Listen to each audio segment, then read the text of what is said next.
Hi, welcome to the session today. This session is a lightning talk called Democratizing the City. We are very excited to be here today. We are actually part of the project New Urban Progress, a transatlantic dialogue on how to make cities more innovative, democratic, and sustainable. A quick thing before we get started. We are here as part of a delegation trip. We are 20 fellows, 10 from the United States, 10 from Germany, and some of us actually just arrived in Germany today. So we're a little bit jet lagged, but this is part of the spirit of the transatlantic relation. And we are really excited to be here and really dive into this super important topic of democratizing the city. I'm going to give a brief introduction of our three guests today. And then what we'll do, so a little bit of what's happening right now, is we'll hear from our guests one at a time. And then we'll have about 10 to 15 minutes to ask questions. So it'll be one at a time. If you have a question for someone, don't wait till the end. Raise your hand, ask it. We want to have engagement. We want to hear from the audience. But first, we want to hear a quick lightning talk on how we can democratize different aspects of the city. So a quick introduction, and then we'll dive on into it. Today, immediately to my left, we have Richard Lawrence Jr., who is a principal planner from the city of Alexandria in Virginia. And yeah, we'll keep on going down. Then we have Julian St. Patrick Clayton, and he is a deputy director for the deputy director at the Center for New York City Neighborhoods. And then finally we have Tori Boeck, who is from the United States but lives here in Berlin, and she is an open data researcher at the Technologiestiftung Berlin. So we'll be starting with Richard. Today, he's really going to be talking about, essentially looking at democratizing the city from the perspective of planning, and really talking about, okay, how can you have more participation, more engagement, and more meaningful engagement from the community when neighborhoods and cities are being planned? So, thank you for being here today. Richard, over to you. Good afternoon, everyone. Can you hear me? Yeah. Good afternoon. All right, are we still awake? It's 4 o'clock. It's been a long day. It's been a great day of very interesting discussion and dialogue. So thank you for being here. I hope you still have some energy to participate in what we think will be some interesting dialogue. And so we hope that you engage in this conversation. To those who are streaming online from across the globe, good morning, good evening, good afternoon. I'm just so excited to be here and share this platform with you all. Firstly, let me say it's really exciting and refreshing to actually be here in Berlin. I've been working remotely for the last 19 months and I haven't really got out the house. So it's really exciting to have these discussions in person again and talk with people and collaborate face to face. So it's just really great to be here. Secondly, I want to thank the team at Innocracy for providing this platform and the opportunity to speak and share some of my thoughts and experience about how we elevate this conversation forward. I do want to preface and say that my intent here is not to be a lecturer, but really to lay the groundwork for what will hopefully be an interesting and inclusive discussion and dialogue, and really do what we came here to do, and that's talk about how we innovate and collaborate to advance democratic opportunities in cities. So I'll spend the next few moments focusing specifically and honing in on the planning profession and how we can use that as a tool to create additional opportunities to further democratize democratic principles. And so for me, planning is a very interesting profession. It is apolitical by nature.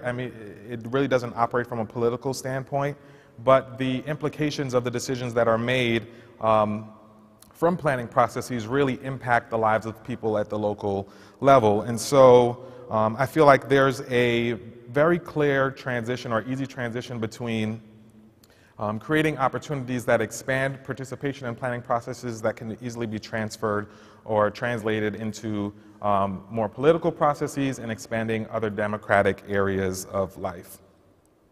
So planning has the ability to knit together so many varied and complicated aspects of city life. So when you think about democratization through the lens of planning, the more that we can strengthen and empower communities, individual citizens, community groups.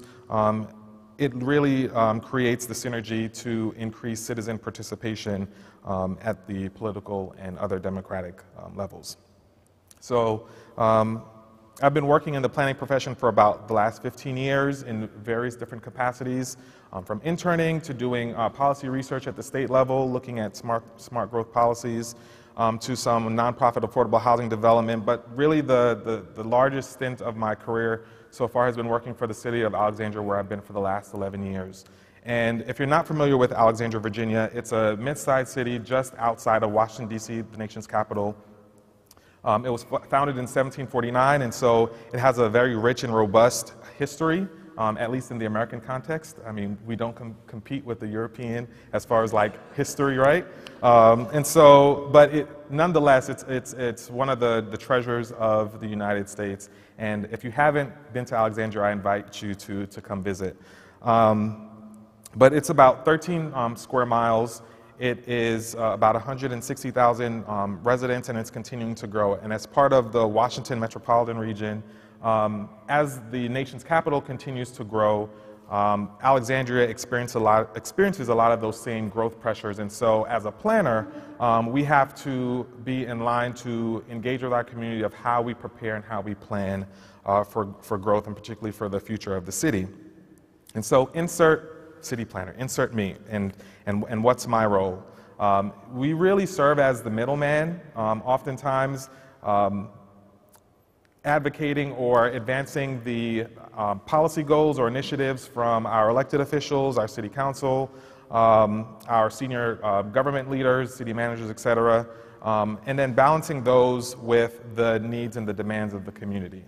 And so balancing the expectations of the community, their needs, their wants, their desires, their concerns, with the economic realities that we're often faced as a local government, with the legal limitations of like what we can actually do as a city and as a local municipality, as well as, to be honest, some of the bureaucratic barriers that exist within local government that it seems hard to break around. That's the challenge that we face as planners, and that we have to kind of find the happy median between sometimes two kind of opposing views and parties. So when posed with the question of democratizing democracy through planning, the point that I want to maybe hone in on for the next couple moments is really looking at how we engage our communities and how we assess their level of participation. So when I say community engagement or community participation, I'm talking about the forums that we create that provide the opportunity for open discourse and conversations with the community to identify issues that are important to them, to talk about solutions, to also cast vision and for both current circumstances as well as future outcomes, right? And so I'll really pose the three following questions that really frame my talk with you this afternoon. So the first question is, have you given them a reason to participate? The second question is, are you hearing or are you listening? And I'll kind of differentiate between the two. And then, how accessible are the processes? And so for the first question of how have you given them a reason to participate, what I've found is that citizens tend to participate in processes where they feel directly connected or directly tied to the outcomes that the process is trying to address, right? So when they have skin in the game, when they have a dog in the fight, we use those phrases in the States, that's when you see active resident participation, active community group participation, where activists start to get involved because they're directly tied to the outcome of whatever the process is trying to address. But that doesn't necessarily impact the broader community as a whole. So I think when we think about framing the question of have we given them a reason, we need to reframe the thinking of why participation is important. That goes beyond just the outcomes that affect me on my block in my neighborhood, but how do I engage in processes that are comprehensive and impact the city as a whole? I think as planners, we also, and folks that engage the community, we need to have the ability to read the room And when I say read the room, I mean we have to understand and assess the differences between the diverse populations that we serve. And so within a diverse community, you can have some groups that have historically been marginalized, who have not been actively engaged in participation, who have been excluded from participation. And so whether that's in the planning arena or in the political sense, right? And so there's a level of distrust there that requires additional time and intentionality to ensure that we can navigate through to increase democratization and the outcomes. It's no different, I assume, in Germany than it is in the States, where we have immigrant groups that live in cities, right? And so when we think about those populations, they don't necessarily operate under the same understanding of democracy that we may be aspiring to. They may be coming from other places or other countries where democracy looks very different. And so when we think about engaging those groups, we have to be very intentional that there requires an education component, because they may not understand what their role is in democracy in our context or in the German context. And so that they don't know where their place is, because where they're coming from, there may be limited opportunities to disagree with government, to provide input, to provide solutions for outcomes. And so we just have to be able to understand the different immigrant populations and find ways to both educate but then build opportunities for trust to then encourage them to participate in planning processes and other political processes.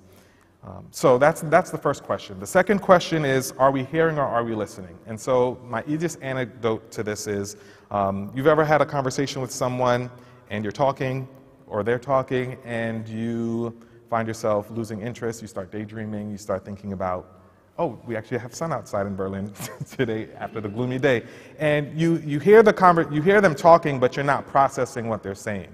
So you're hearing them, but you're not listening. And so that runs the same, and I found that runs true when you're talking about local community engagement processes. Sometimes when we engage the community, we hear them, but are we actively listening, right? And so listening requires care. We talked about that in one of the sessions this morning. It requires intentionality, and it requires really giving people the ability to engage in the outcomes that are important to them. So I think we often find ourselves falling into the rhythm of checking the box of community engagement. Oh, we've talked to the community, we've engaged the community, but meaningful engagement means that we don't necessarily apply the technical best practice or the one-size-fits-all solution, because every community is different. And so the one-size solution isn't appropriate for every community. So it really takes listening to identify what are the key important issues and then applying technical best practices that are most suitable or compatible based on the concerns that are identified. And then the third issue is, how accessible are our engagement processes? And so I've been with the city for 11 years. I've worked on a variety of different engagement processes, from new metro stations to the waterfront to affordable housing plans. And the most successful engagement opportunities or processes that I've found were the engagement or the planning processes that took local government to the community and took the engagement process to the community. And what that means is, we didn't invite them to kind of our standard, come to City Hall, come to this town hall meeting, come to this public hearing to identify your issues, but really meeting the community where they are, meeting people at bus stops, at bodegas, at farmers markets, and talking to people in the community where they're most comfortable to talk about things that are important to them. And so it's at those opportunities where the community feels that they have real investment in the process and can take ownership of the process. Let me just add, I think the last 19 months has been difficult for everybody, but if there's been one positive benefit from the pandemic, is that we've had to switch our engagement strategy completely by going completely virtual. And I think the benefit that I've experienced at the local level is that it has vastly increased the variety and the opinions of people who participate, not just in sheer number, but the varied opinions of the community that we serve. I think what it has done successfully is that it's removed some of the access barriers of time, resources, and energy that preclude a lot of people from participating. If you're working 2 or 3 jobs, or you have children at home, like you don't have the time availability to come to community meetings in the evening or on the weekends because you have other life commitments. So by going virtually, it removed a lot of the obstacles that allowed people to participate in ways that are appropriate and they feel comfortable participating with. You have some that just want information. You have some that want to be actively involved in each step of the process till you get to the outcome. And then you have some that just want to be informed and say, okay, I know what's happening in my neighborhood, or I know what's happening in my city, and that's enough for me. And then you have others who generally support what we do at the kind of local level, but never engage in the process to advocate their support. We generally hear from the NIMBYs and the naysayers or people opposing particular opinions, but this platform has allowed people who support particularly policy initiatives to also be available to speak and engage and participate. So I will end my talk there. Because I'm sure there will be some interesting discussion that will happen between the audience and myself, as well as with my colleagues here. So happy to take any questions. Thanks so much, Richard.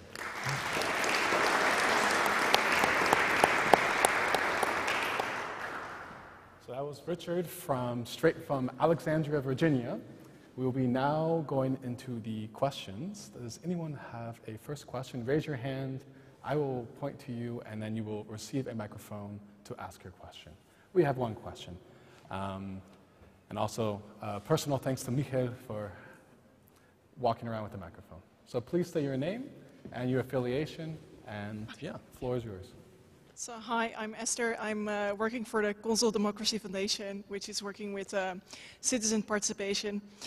And I was wondering, when I talk to municipalities, to other forms of government, do we always have to rely on people like you that ask these kind of 3 questions that you've just asked themselves within a city? So how did you come to these questions? Is it something that you've built? Is it something that already existed within the administration? How did you find the political support or commitment to really go into those 3 questions? Sure. At least from my experience with the city, I mean, the city has a very long history, but over the last 11 years that I've worked with the city, we've adapted our community engagement strategy based on successes and failures of previous planning processes. An example I'll give you is we had a very contentious waterfront planning effort. It's in the historic part of the city. It's in Old Town. It's by the central business district. It's where probably the wealthiest portion of our population lives. And so when we're talking about replanning that part of the city, there was obvious pushback from that segment of the city. Not from everyone that lives there, but from a very vocal minority that said, we don't want anything, we don't want more development, we don't want more traffic, we don't want more people coming. And so after an exhaustive 3 years of planning that process, over 100 different community meetings with stakeholder groups, local small community meetings, public meetings. We tried every forum to engage the community to identify the issues, traffic, parking, et cetera, density, and then create what we felt were context-based solutions to address or mitigate those concerns.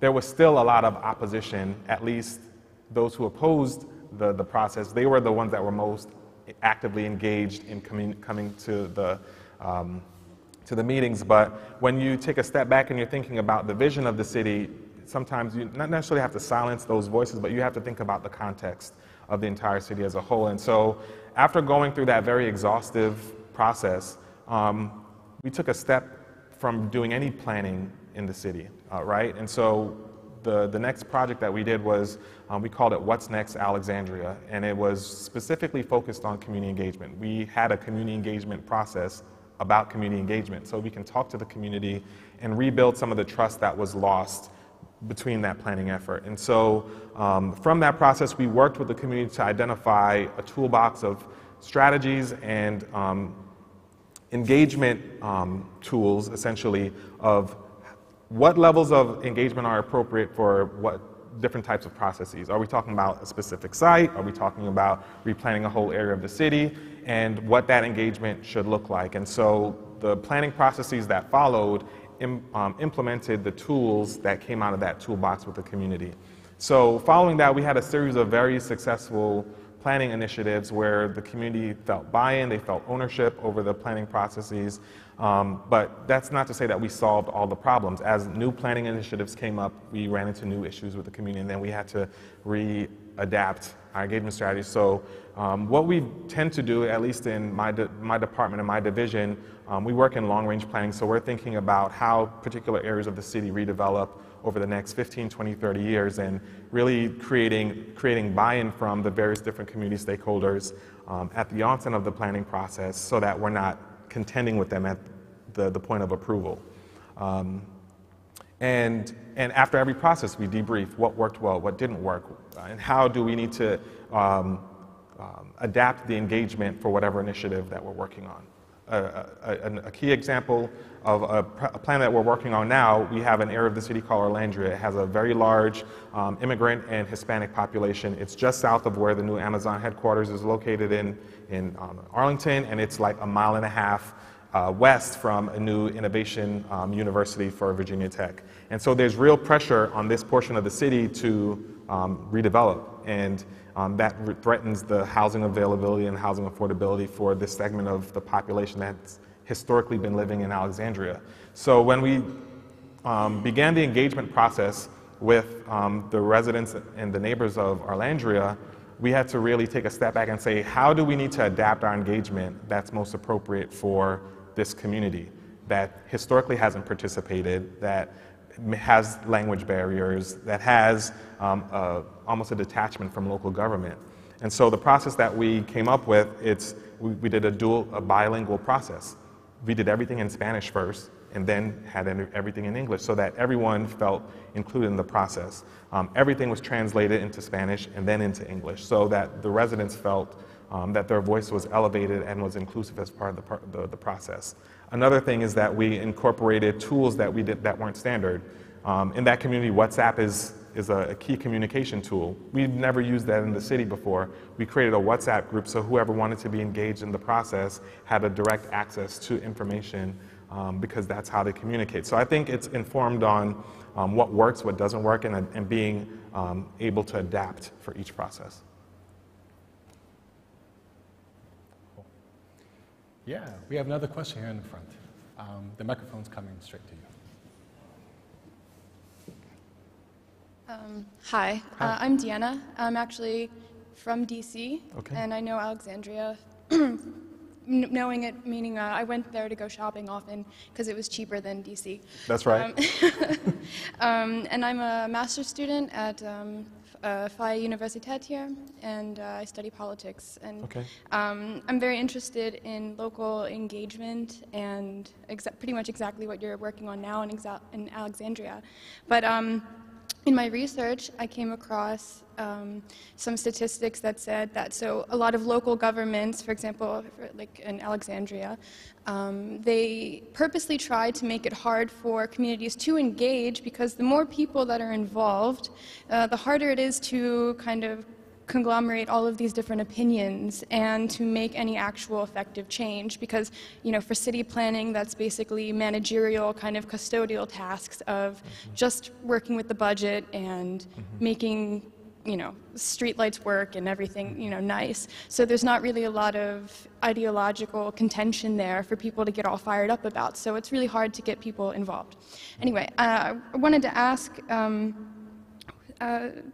for you, you clearly did a lot of engagement at the individual or like the very small local level, and I'm assuming that made it very hard to. You got a lot of different opinions for you know across a very broad spectrum. You know, right. Some groups really wanted that waterfront thing, but another one didn't. Like, so how do you go about bringing these very various opinions together and keeping people, I guess I don't know if it's a positive outlook, you know, no matter what the outcome is, you know, that is it just enough that they heard, that they felt listened to kind of keep, you know, the people happy, or, you know, what kind of outcomes are possible when you involve so many different communities and trying to really get their opinions on everything?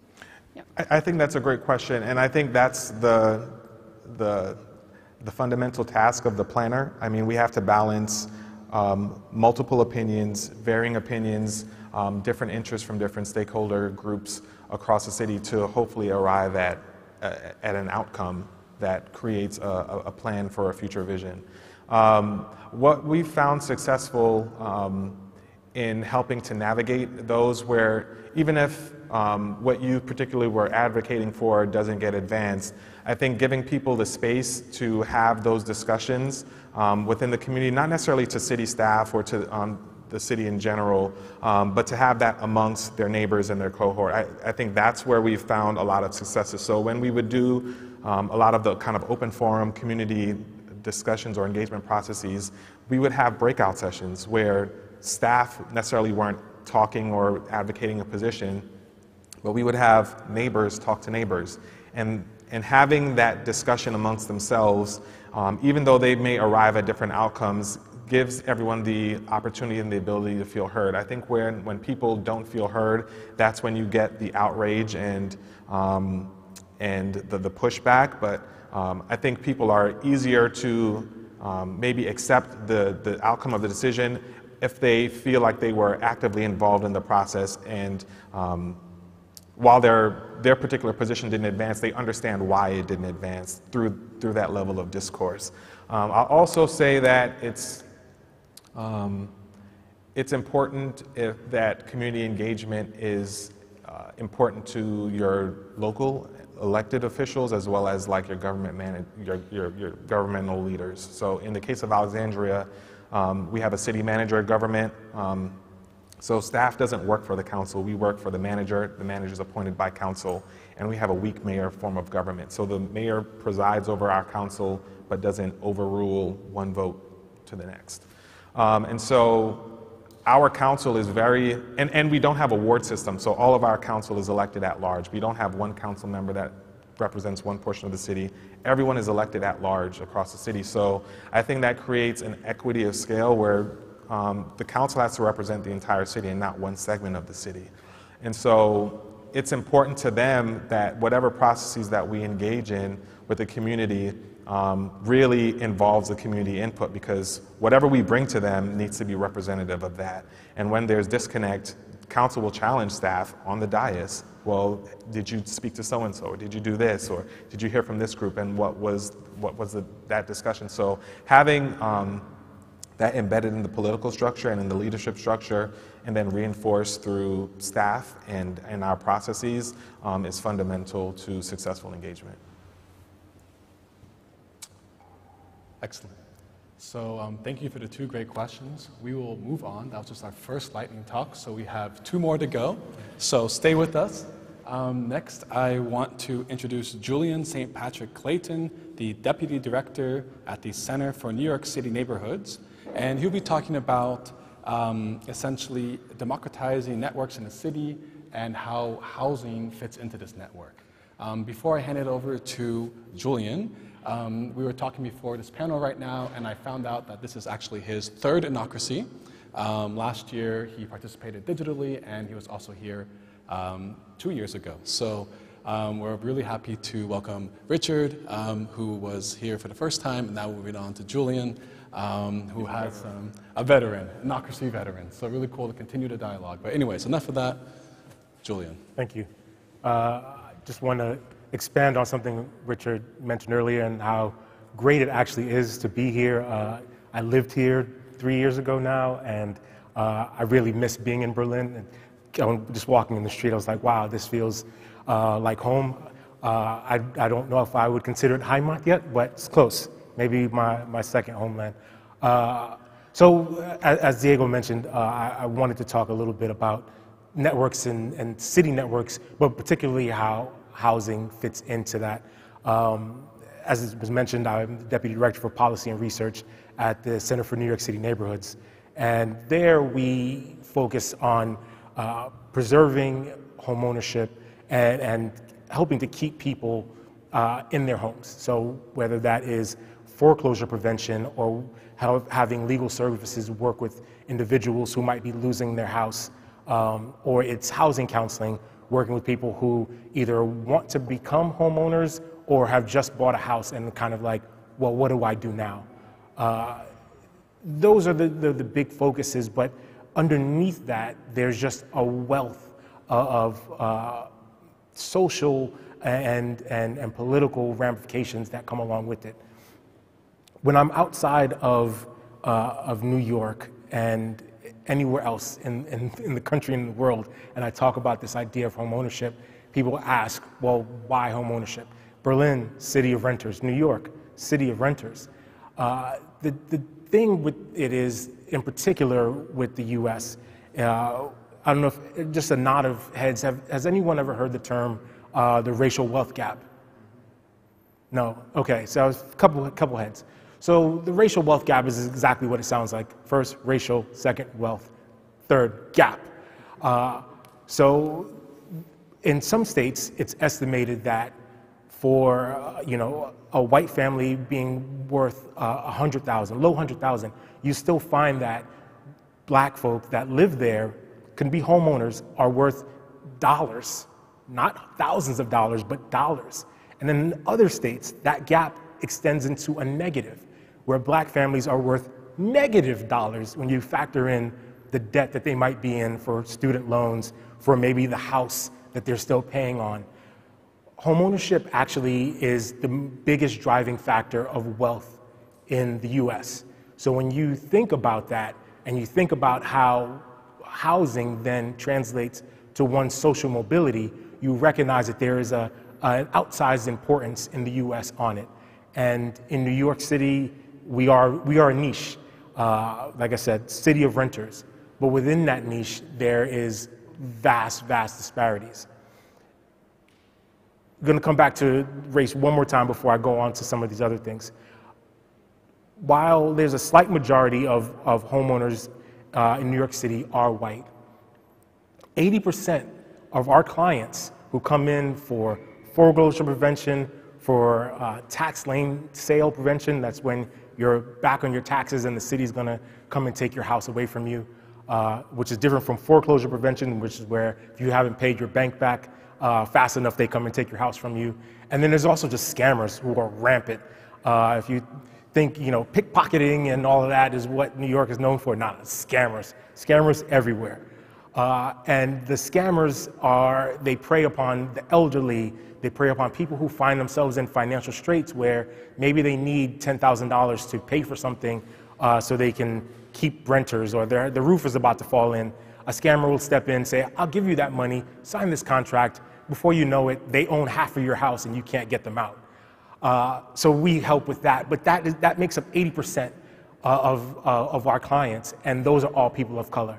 So again, you see, even when people ascend to that point where they can use homeownership as their backbone for social mobility, there's still an effort that is ongoing to knock people back down out of that perch that they've climbed up to.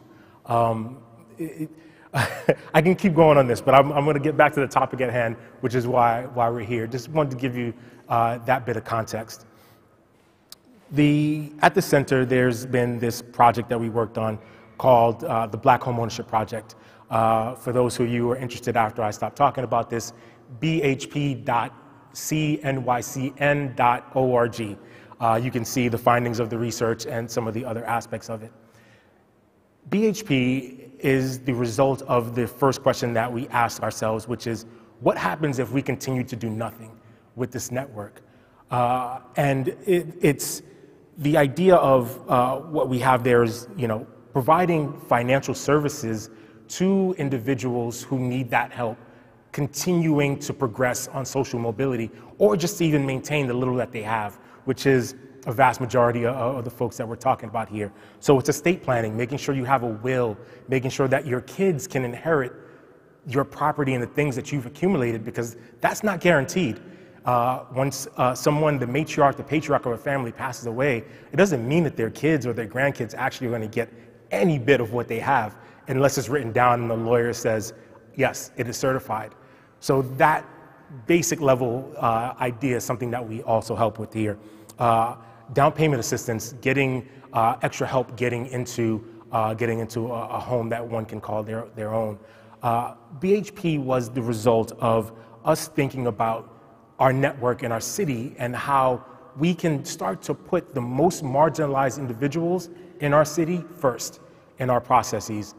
How do we look towards the homeless, those who are like, LMI communities, low and moderate income communities? How do we make sure that the people on the margins don't slip into complete destitution? Look at that. All right. Group project. I think that is the foundational pillar of what I'm hoping to give you all in terms of getting a network off the ground in this space. So I'm going to bring it back together for you. The second thing that I started to touch on here is the large part of the work being getting people to come together.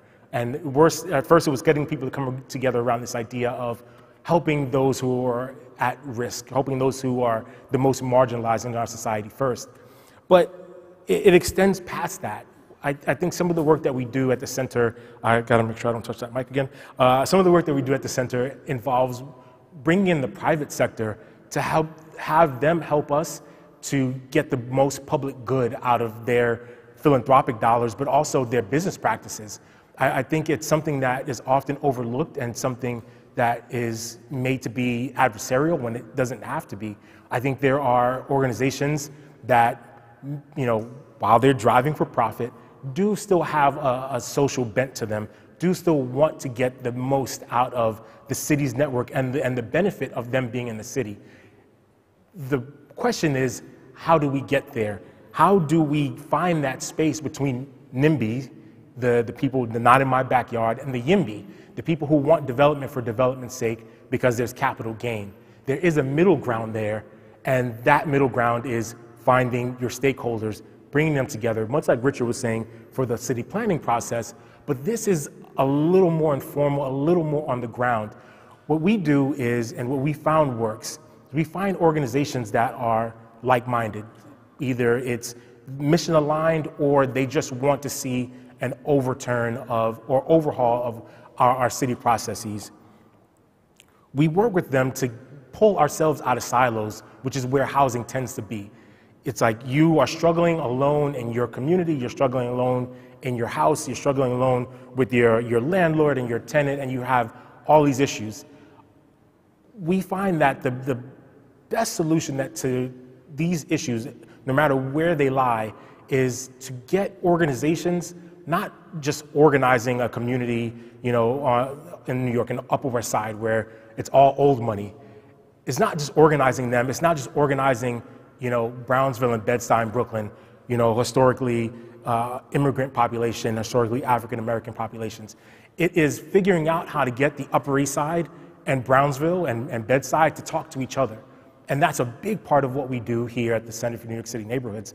We have a network of 23 organizations that we work with in New York City, but 88 across the state that are all contributing to this idea of helping the people who are at the margins, people who are the most marginalized parts of the society. The last part that I want to talk about is, the thing that brought me here is democratizing the housing space writ large. Some of these problems that I've mentioned, I talked about the racial wealth gap. These are problems, these are historic problems, these are systemic problems.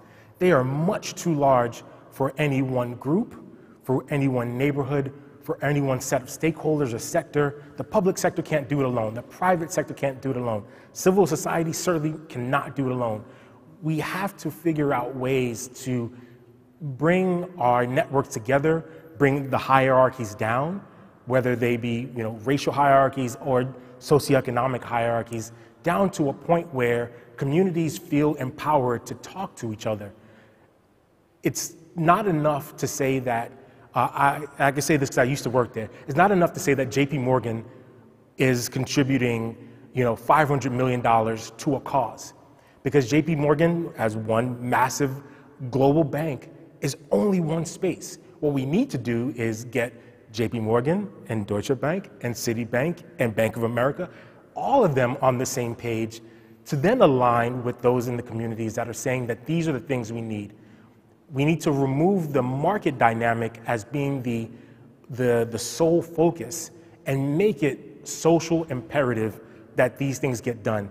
If you all can think of like any movie you saw about New York City in the 70s, 80s, or 90s, what did you see? It was anarchy, it was chaos.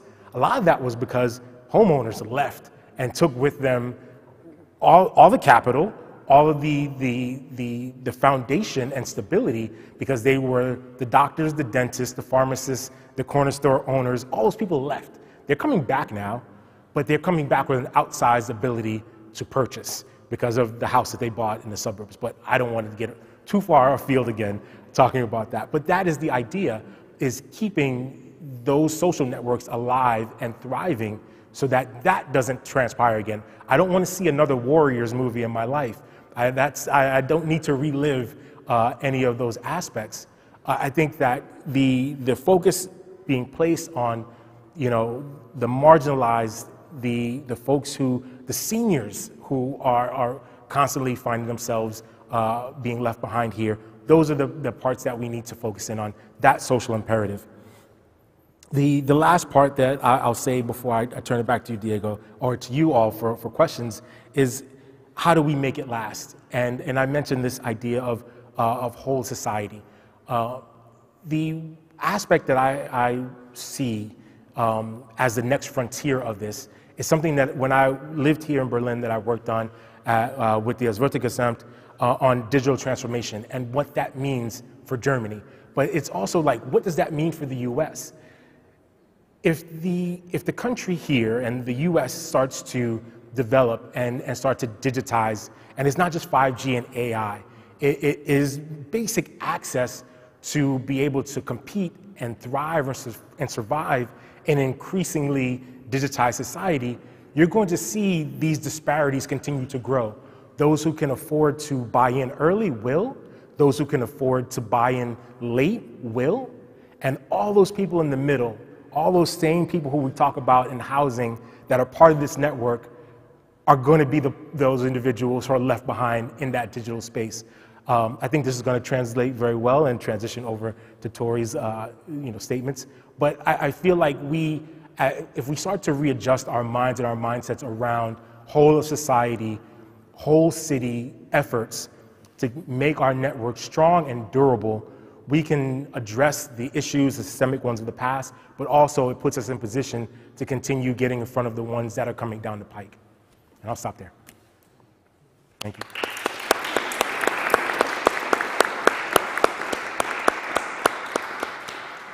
Cool. Thank you, Julian. And the perspective from New York City. We are here in Berlin. Do we have any questions now from the audience? Raise your hand and we'll get over to you. Yes, the microphone's coming your way, up here in the front. So please say your name and your affiliation.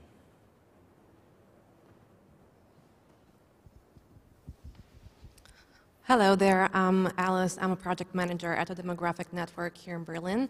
Thank you very much for the impressions you've shared with us on the situation in New York. I'm very curious for you to illustrate what is the current status quo of the policy debate. We're speaking about the city of New York because here in Germany we're debating a lot about the housing situation. Berlin has had this referendum on expropriating one of the main companies for housing, and the current, probably future coalition for the federal government today indicated that as a policy measure there's going to be more constructions, more social housing, so that in general housing becomes more affordable to people because it becomes difficult. So you've described that there are several actors and several pillars in New York City, a very complex network of different opinions. So what is happening specifically on the debate of policy at the moment? Yeah, great question, and thank you for that. I'll say this, I have lived in 3 of the 4 largest states in the US, California, New York, Florida, and also living in Georgia, another growing state. I will say that the policy debate, even outside of New York City, is largely the same in that it's not happening. We have a very capitalistic mindset, and we have nowhere near, not anywhere in the country has anywhere near the level of renters' rights and coverage in terms of policy as you do here. I think there are lots of individuals who are coming into city government in New York City within the next year.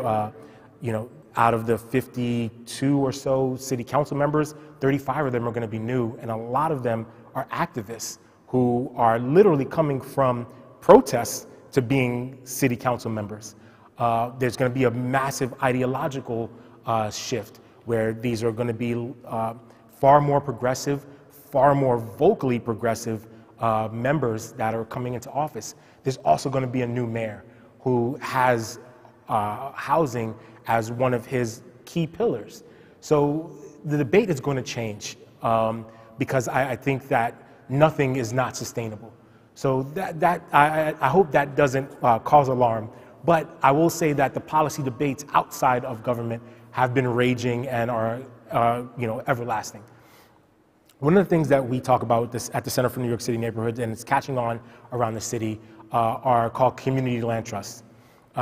These are a set of housing complex, or it could be a building where the ownership is removed from having like a single entity, a single person be the owner, and the community owns it, a set of people own it. You can then say that if we are the owners of this building and Tory moves out, we have the say in who comes in there and at what cost we're going to give this next tenant the property. It could be that person owning that place. It could be them renting it. You give the community, you give the people a lot more say in how the community is governed. And I think that is where things are transitioning to. I would love to say that is the biggest policy debate there is. Most of it is around how are we going to pay for it. The cities, and New York City being high on this list, abandoned social housing, public housing many moons ago. They sold off their real estate, and Atlanta's another city that I have a great deal of experience with. Atlanta sold off a great bit of its just land stock, what it owned, that was just vacant, and they sold it to parking lot developers. New York City, I guess, on the other side of that, sold it to like big building developers and luxury condo developers. But I don't know which one is worse, if you're just going to increase property values by giving to rich people, or you're going to increase property values by having a bunch of unused space going to parking lots. So it's a pick your poison, but I think that the quicker, the easier we move away from having the conversation just be around capital and how do we pay for it, and being towards the social imperatives, and then how do you make it sustainable, how do you make it lasting, and move that conversation from the advocates and the researchers and the people who are crunching the numbers to the people in power, which I think, again, is a shift that's happening now, is the faster we're going to get to a point where renters are protected, homeowners are protected, people can actually afford to live in cities, and you can buffer against those who come in who want to buy into neighborhoods and cities. I hope that answers your questions. I don't think it's comforting, but that's kind of the reality on the ground in New York or in the U.S. Yeah. Cool. Do we have another question? I'm going to see if there's anyone else in the room who hasn't asked yet, but... Yeah, there's a lot there. Yeah, then, please. Or do we have anyone else? I don't think so. Cool. Go ahead. Hi again. I have a question about, so you mentioned kind of bridging the gap between the public and the private sectors because it's obviously not going to, no change will happen with just one arm working. You have to have a whole system. And I was just wondering that how you approach the private sector to kind of work in this, to work with you? Because you mention often like these social imperatives, and obviously for people who study the topic, who are engaged in the community, that's very obvious that these have, you know, wide economic, you know, effects, or, you know, positive economic effects, positives all around. But how do you market that, I guess, or how do you even approach the private sector in this way to engage with you to provide that capital and that support and that network to make the program that you run happen? And just a side question, do you do most of the approaching to them, or do they feel out of some kind of like what's that word? Philanthropic? That one, right. That's a lot of syllables. Do they feel obligated, or do they hear about it, or is it kind of like sometimes they come and find you? You know, what is the connection there? Yeah, I'll start with the second part first because it's the easiest one. Not saying most, I'm getting myself in trouble. There are a number of entities in the private sector who get involved in philanthropic giving, community giving, who would reach out to an organization like mine or others because of something called CRA, the Community Reinvestment Act. So it benefits them to invest in communities. To what extent they do that investing is a matter of personnel over policy, right? Who's the CEO, who works at that company, et cetera. How do you approach them it's getting buy-in, right? It's this idea of they want something good for the city. They want something good for the residents. And it's something that we said again at JP Morgan, being on the other side of the table, was that we want to make sure that we are investing in the communities that we are investing in. You need that mindset to be instilled in an organization. It didn't come about lightly at JP Morgan. I don't think it comes about lightly at any private sector institution. You need to get to that point, though, before crisis happens. And getting their buy-in really comes down to allowing yourself to realize that they can play a role. That is, I think, I mentioned, figuring out how to get the Upper East Side to talk to Brownsville, right? It's that.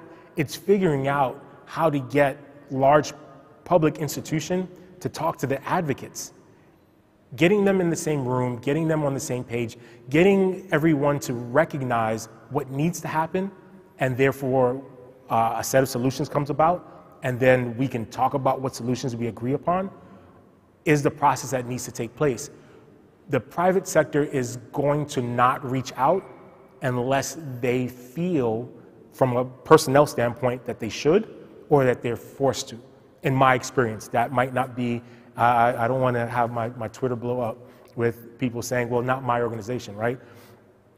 It's just that when you are beholden to stakeholders, when you're beholden to getting things paid for within your company, you don't always think about what the social fallout is going to be. And that's really kind of the nuts and bolts of it. But if you get an organization to understand what the social fallout is, how they can mitigate that, and how it's in their best interest to mitigate that, and then show them the steps and the people who you can work with to do so, then you get there. I feel like an organization like the one I work at, it's called the Center for New York City Neighborhoods. We really do live that. We are kind of a glue organization that works with lots of organizations who are on the ground, but then we also talk to heads of government, and then we also talk to large private institutions. And I think we try to help to facilitate those conversations, and we're not the only ones, but that needs to happen, and it needs to happen frequently. It needs to happen like in safe spaces where people don't feel like there's a fight that's happening and that we're actually all trying to get to the same place.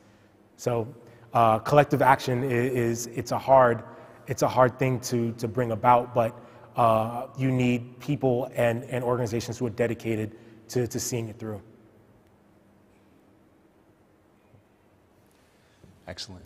Thanks so much, Julian. Thank you. And we'll be moving on. So we have our third lightning talk now.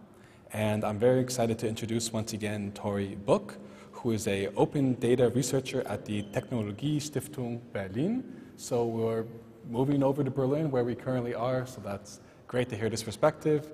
Also, before we were talking, Tori also mentioned, not to one-up Julian, but she was at Innocracy 2018. So, been here a while. But yeah, Tori, over to you. Awesome. Yeah, I don't know how much credit I get. I think 3 years in a row is a little more impressive, especially when you're coming from the US, but I'll take the props. Yeah, so like the others, I will say, first of all, thanks for the invitation to be here. It's really great, especially to be on the stage with you two. I'm amazed that you're doing this with jet lag. I'm pretty worthless usually the day after I fly in, so mad respect to what you guys are doing. And so I think it'll be interesting kind of ending with my talk, because I'm taking this in a slightly different direction than the first two, but I think there's also some really clear touch points to what's been addressed in the other two conversations. So I'm intrigued to maybe also see if like the audience is interested in kind of synthesizing some of these points, or maybe we can do that collectively. But so I work for the Technologiestiftung Berlin, which is a nonprofit foundation here in Berlin with a focus on issues of technology. And so in general, we do a variety of innovation projects, especially with the city government here in Berlin, that have to do with helping the city government kind of better understand the potential of technology and innovation and how to actually carry it out. And so one of the central questions that we frequently find ourselves asking, or one of the ways that we really try to approach our work, is this question of how can we leverage technology and data and innovation in general to solve problems in the city and empower citizens and give citizens more opportunities to be heard and to participate. And it's important to frame it in this way to make it clear what we're focused on is technology as means, but not as technology as an end. And it's really important to draw this distinction because all too often, in my experience, not just in Berlin, I think this happens the world over, cities become very dazzled very quickly with technology and immediately leap to wanting to implement some sort of flashy, heavily digital solution for something without actually having first taken the time to figure out what is the problem that we're trying to solve, and is this the correct way to solve it? Have we actually talked with the people that are affected by this problem to see how they would identify what their needs are, how they would define the problem, and then try to find out what the solution is without presupposing that technology is even the answer to begin with. And this way that governments have tended to act around technology, like sort of focusing on technology for technology's sake, it's not malicious. You know, they're not doing that because they inherently want to disregard citizen needs. I think it's just part of a misplaced notion that that which is digital is always inherently better because it is digital.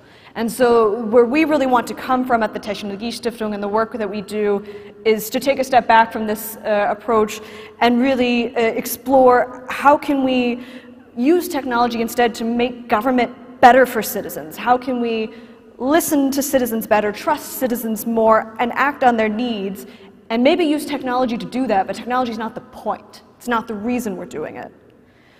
So to make this maybe a little more tangible, I wanted to talk about a few use cases from the work that we do at the Technologiestiftung Berlin to kind of illustrate how we approach this. And so the first topic I want to touch on is that of open data, which is really what I focus on most in my work. So I run a project where I support employees of the city government with open data publishing. I help them understand what it is and why they'd want to do it. So the idea of open data is, as the name kind of would already imply, is that governments have a wealth of data on a variety of subjects, from things like statistics, demographic data, maybe geospatial data on roads and buildings in the city, maybe health data. Think of the pandemic and how important it's been to have regular data on the number of cases that have been found in a city this day. All these kinds of data the city has, and the idea then of open data is that all of this data should be made available for anyone to use, for any purpose, free of charge. And so the beauty of open data, especially in this context of really trying to empower citizens, is there's an inherent level of trust in citizens that it represents. It's this idea, we as the government do not assume that we are the only people, or the best people even, to use this data or to know what its potential is, and rather we want to make this data available for anyone to use, and to see what citizens think is possible with this data. And so there's something really then beautiful about it, is that the idea of open data, it doesn't put the solution before the problem. It's not the government saying, we have this data, we're going to build something with it. Because the reality is oftentimes the government, frankly, doesn't have the resources or the expertise to really extract all of the potential of this data. At least in Berlin, we don't have data scientists working for the city government. I know in New York, for example, I think this is getting better, but at least in Germany, this is still a relatively novel idea, this idea that cities might be experts in data analysis and working with data. And so if all of this data stays in the hands of the city, then it can only ever be used in the ways that they think it can or should be used, which is obviously a very limited perspective on it. But when you open it up for other citizens to use, then there's the potential for new ideas to be generated with this data. Maybe there are citizen initiatives that can analyze this data to somehow support projects that they're working on, to identify gaps that need to be addressed. Maybe it's possible to use this data to build some sort of app or tool that makes people's lives a little easier or can really be life-changing. We do projects like, for example, this summer we released a map that just made it easy to find cool and refreshing locations in the city when it's a particularly hot day. So this isn't really like a life-changing app, but it is something that might be enjoyable or useful to someone if it's 30 degrees or 100 degrees Fahrenheit for the Americans. When you're just trying to find a particularly refreshing place in the city where there's a place to swim or a park bank where there's likely to be shade. But there are other applications of open data that can be a little more life-changing. For example, when there's data on the operational status of elevators and train stations, then you can create an app that allows people who use wheelchairs or are otherwise mobility limited to check in advance, can I even take my usual route via this train station, or is the elevator not working and therefore I need to change my route? And that can be life-changing if you can know that in advance and not waste 30 minutes or an hour of your day trying to go a route that in the end doesn't actually take you to the place you want to go.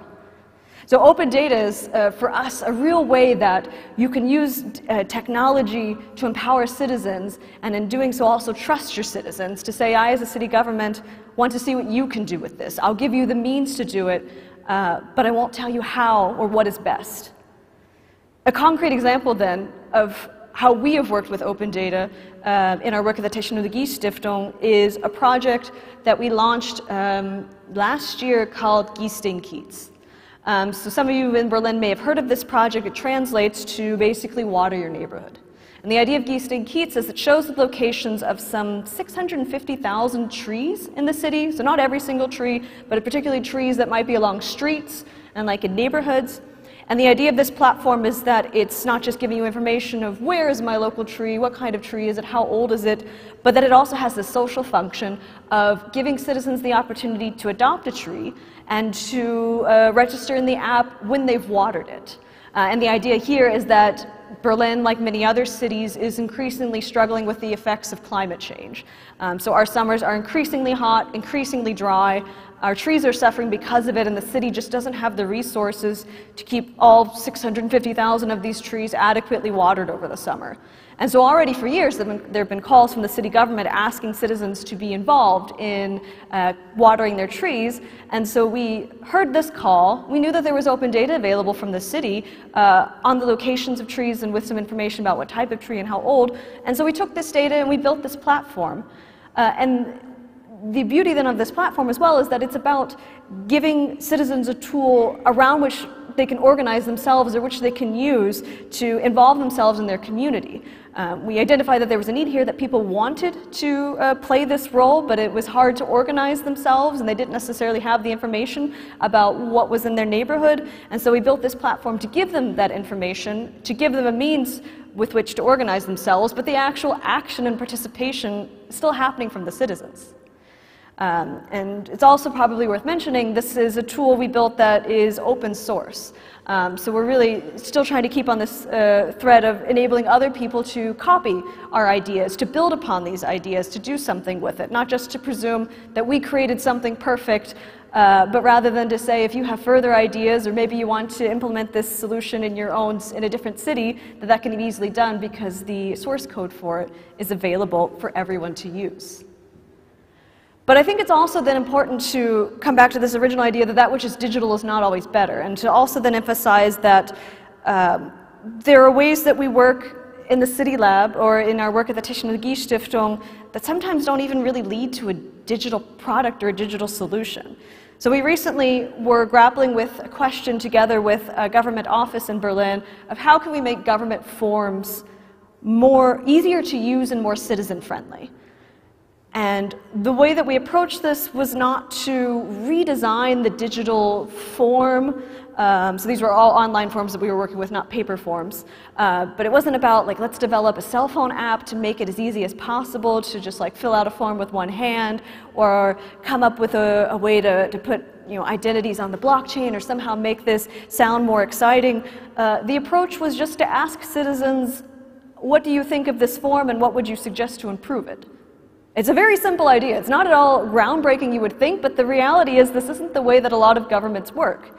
The way that a lot of government forms are established is that rather the subject matter expert says, well, in order to be able to process this kind of request, I know I need this information, and this information. I know that the law says that the information has to be presented in this way, so they take all of that input and that's how they create the form. And nobody ever thinks to ask the people that use the form, does this work for you? Does this make sense? Do you know what's being asked of you?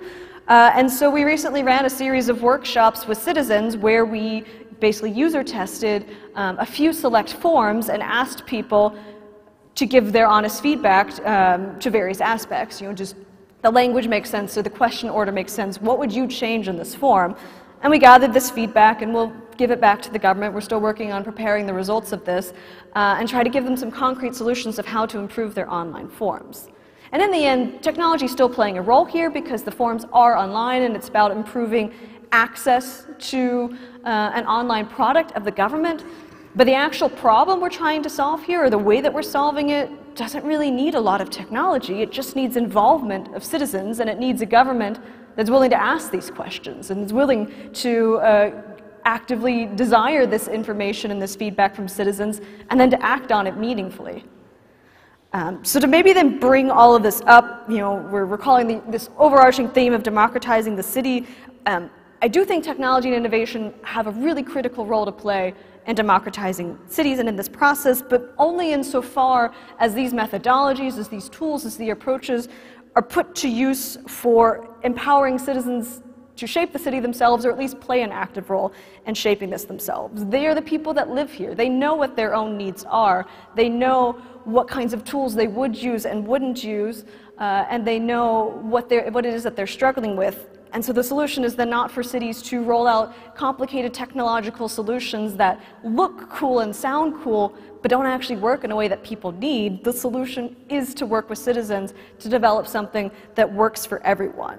Technology can help us get there, but it's not the point. We need to always keep citizens in focus and always make sure we're bringing them along for the ride and always listening closely to their needs. So I hope this resonated maybe with some people in the group, and I'd be really keen if there are questions or maybe comments and reflections on this from your own cities and experiences to hear what you think of that. Thank you.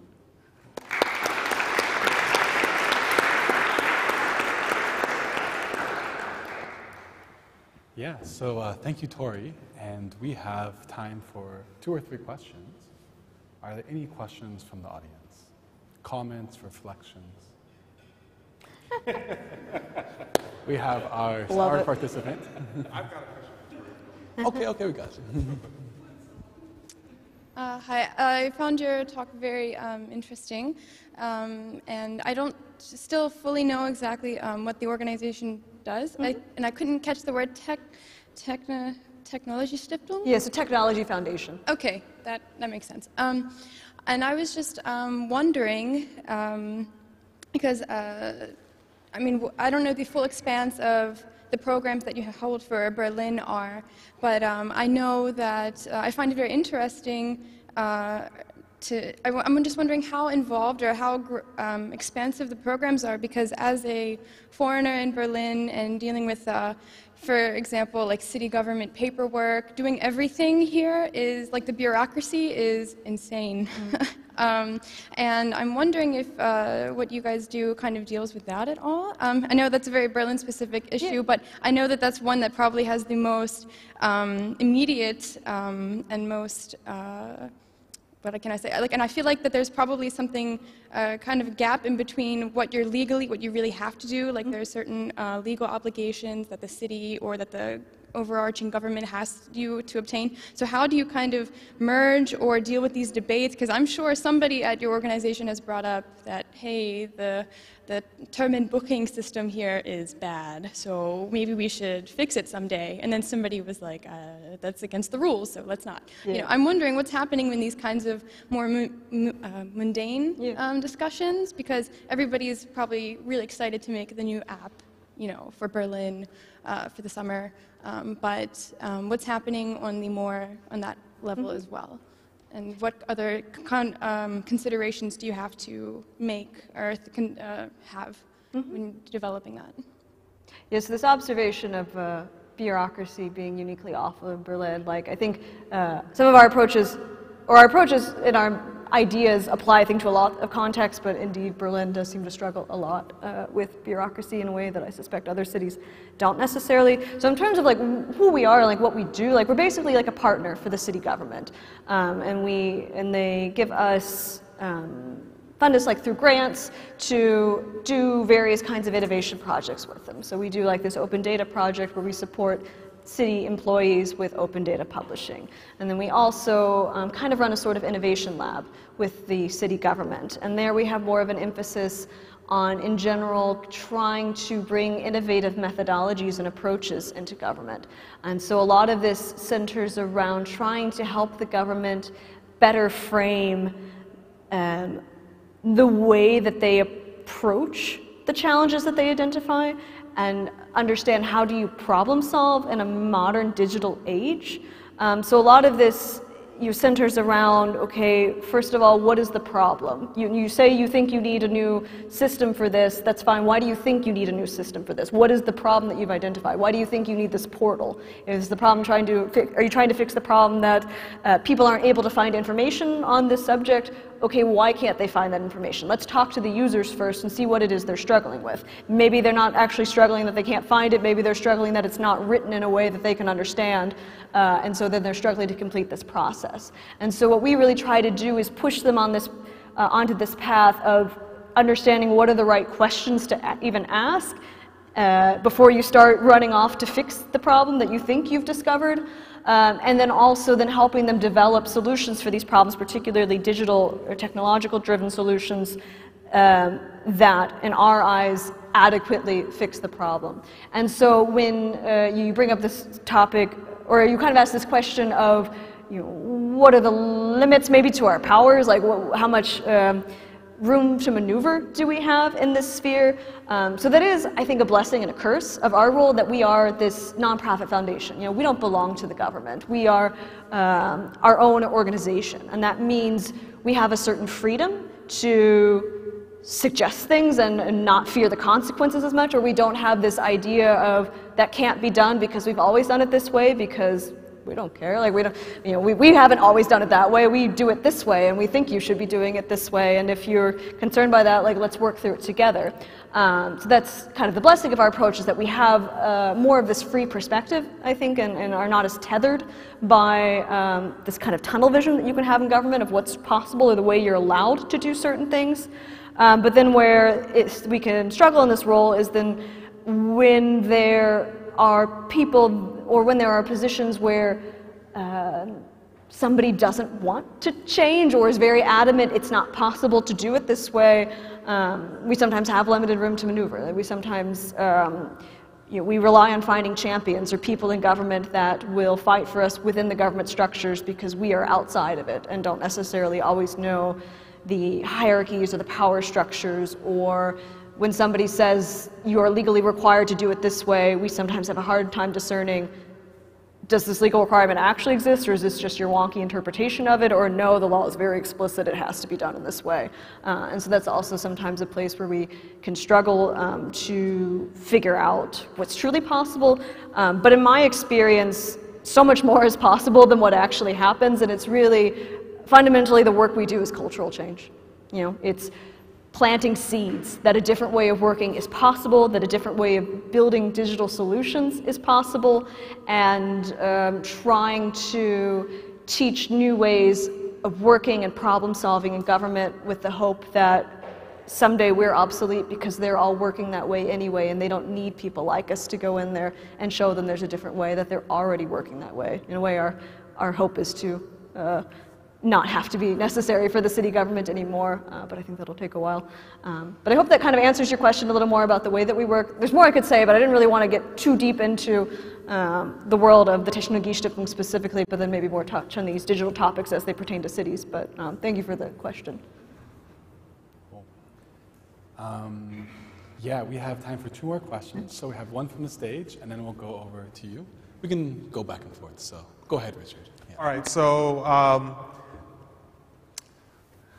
working in the planning field and kind of having these discussions or making recommendations to elected officials, I think we want to get to a position where we don't forego community engagement, but we want to also utilize data to make data-driven recommendations, because what can often happen in a process is that decisions can become politicized by a loud vocal minority that will lobby council along a particular position, even though it may not be in the best interest of the community at large. And so using data to help inform the decisions that can, in some cases, counter maybe some minority opinions, I think is where we want to kind of go and aspire to, in addition to collaborating with the community to find solutions. So I'm really interested in the open data conversation. Is there concern from the municipalities that you work with that open data can then be used by those other groups to almost counter initiatives or recommendations that the city's proposing? I think that's maybe the concern or the hesitation with having all the data open, is that we just left the session about disinformation, right? People can now use that information to then attack its own government. So is there some concern there, and how do you mitigate that? Yeah, that's a concern that we hear frequently from our partners in the city of Berlin when we're asking about, can we publish this data? Can we work with you to get this open? And one of the frequent kind of hesitancies that's cited is this is sensitive data. Not just anybody can interpret this correctly, or there's a risk here of misinterpreting it, or they're worried that it will be correctly interpreted, but it will just show something unattractive about the city. That you'll identify a part of the city that is severely underperforming on certain socioeconomic indicators, and we don't want somebody who goes and creates a map that says, look, this is the worst place in Berlin to live. And I absolutely understand those concerns. I have to say, ideologically, I have a big problem with the idea of government withholding data for fear that it shows something negative, if that something is true. Because it's just like a very inherently paternalistic attitude of no, like we know what data you can handle and what data you can't. And I just don't think it's acceptable for a government to make that call. So for me, what I advocate for instead is when there is data like this where you think that risk is there, either a false interpretation or of correct interpretation, but being used maybe for nefarious or less than desirable purposes, I personally want to see then city governments publish that data in context. Don't just throw a data set out there and say nothing more about it. If get ahead of it. Publish your own kind of portal for this data where you tell stories about it and put data in context, explain how a given indicator should and shouldn't be interpreted, or try to show maybe how something's changed over time, or explain what mitigating factors might be leading to this, and really just try to tell the narrative that you think is correct or appropriate around this data. It doesn't 100% solve the problem, but I personally think in a democratic society that's not a problem that can be 100% solved. But I think there is an opportunity for governments to communicate more openly and clearly, and to help citizens better understand data. And that's what I would really advocate for in this position, is don't just throw it into the abyss, but actually take people by the hand and help them understand what this data says. And I think it's helpful to the point where you say a lot of governments don't have like data scientists that even know how to interpret the data. So I think that's one of the major issues that hopefully if we resource it, that removes some of the barriers that I think exist. Okay, sorry.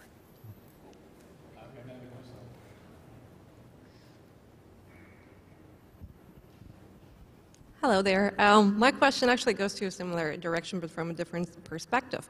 I mean, we're in Germany, and many people will know that Germans are quite panicky about data protection, and the GDPR, or as Germans know it, DSGVO, is the one big topic in terms of data protection in the last year since its implementation.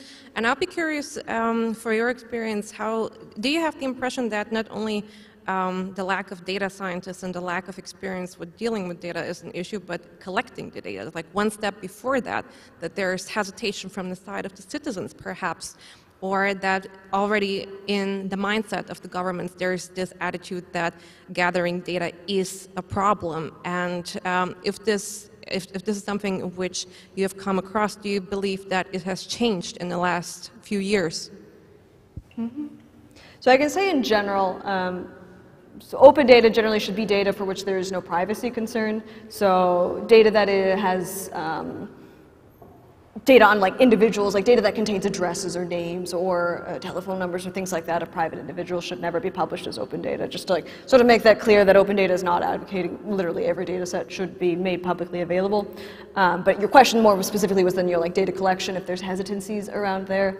I have to be honest, I'm not as heavily involved in the data collection side, at least with the City of Berlin government, so like I can't say from personal experience that I think they've had trouble gathering certain data.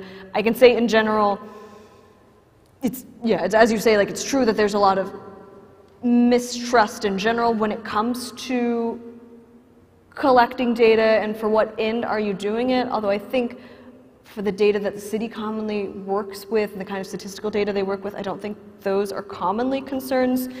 To be honest, the biggest touch point I have with GDPR in my work is more government employees misusing that as a reason not to give out certain types of data or make it otherwise accessible, because they'll claim, no, this data has is personally identifiable, therefore I can't release it.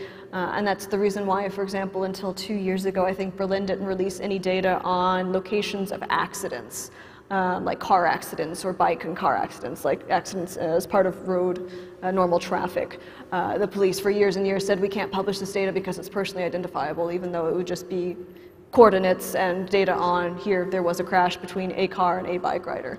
And like I don't think that was a legitimate use of data protection laws to say like that doesn't allow us to publish crash data. So that's more where I see the touch points there. But I think it is really important for cities to regardless engage in an active conversation about data, period, and different kinds of data. And when we're talking about publishing data or working with data, are we talking about personally identifiable data or not? How do we as a government differentiate between the two? How can we promise that we are acting responsibly with data that should not be made publicly available, and are choosing responsibly which data we do make publicly available? Like I think in general, there's a really important conversation to be had in cities, like between city governments and their citizens, about the data they have and what they do with it, that I don't think is happening and that I would really like to see more of, because overall it would build more trust, of course, among citizens in what cities are doing with data, and I think it would also then build more interest or understanding of the potential that there is in for this data to be used for all sorts of different purposes. And I feel like that isn't properly appreciated in many cities by the broader populace, because the cities themselves, frankly, don't even understand in many cases how to work with their data or what the potential of it is. So I really would love to see a bigger conversation happening in a city like Berlin, as well as other cities across Germany, just about how we as a city government interact with data, what data we gather, and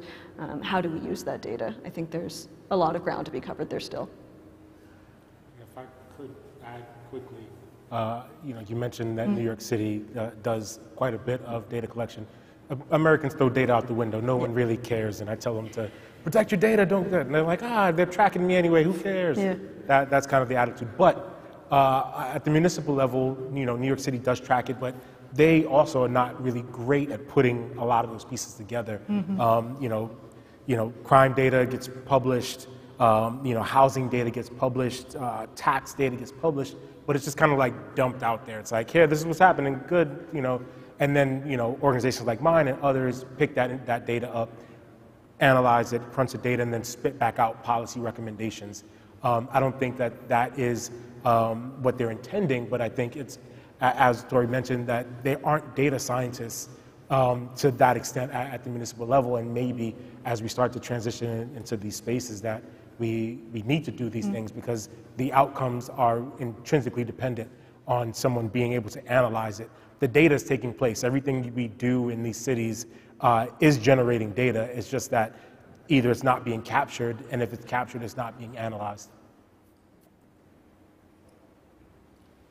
Alrighty, so thank you so much for everyone for being here for today.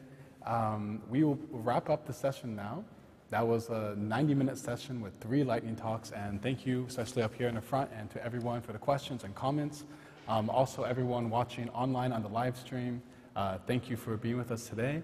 Once again, we are New Urban Progress. These are 3 of our fellows. 2 of us just arrived in Berlin hours ago. Our whole fellowship is here right now. We are 20 people, and we are traveling across Germany for the next 8 days. We're going to be in here in Berlin, and then we're going to Leipzig.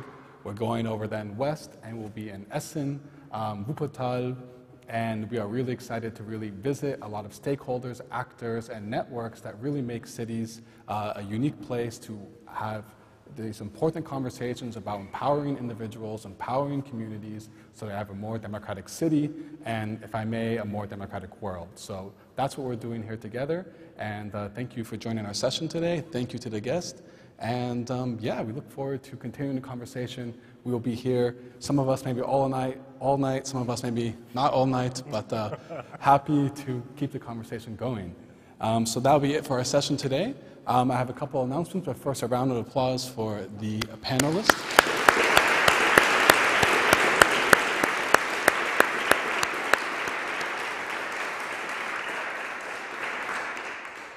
And yeah, Innocracy is not over. We are continuing. So there's now a 60-minute break. If you're wondering what should I do during these 60 minutes, I have a tip for you. We have a great art exhibition over here in the other hall. Check it out. It's really going to be great. You have 60 minutes to go see it, chat with other participants. You know, in just under an hour, we will have our grand closing session. First will be the keynote by Hanno Bumester, the mastermind behind Innocracy. He's been around all 5 years, so sorry y'all, he's been here longer than you have. And he will be giving a keynote speech on a deeper democracy, democratizing ourself. Please do not miss that. It's going to be a great time. And then we'll go to our final debate of the whole 2-day conference titled Democracy and the Climate Crisis, Conflicting Logics of Speed, Space, and Time with Martin Dulig, Ricarda Lang, and Bernd Ulrich. So for those of you in Germany, these are some pretty big names. We are really excited to have them have this conversation about an issue that's important to all of us, the climate crisis. So thank you again, New Urban Progress Fellows. Thank you all for being here, and yeah, we'll see you out there somewhere in one of the other rooms.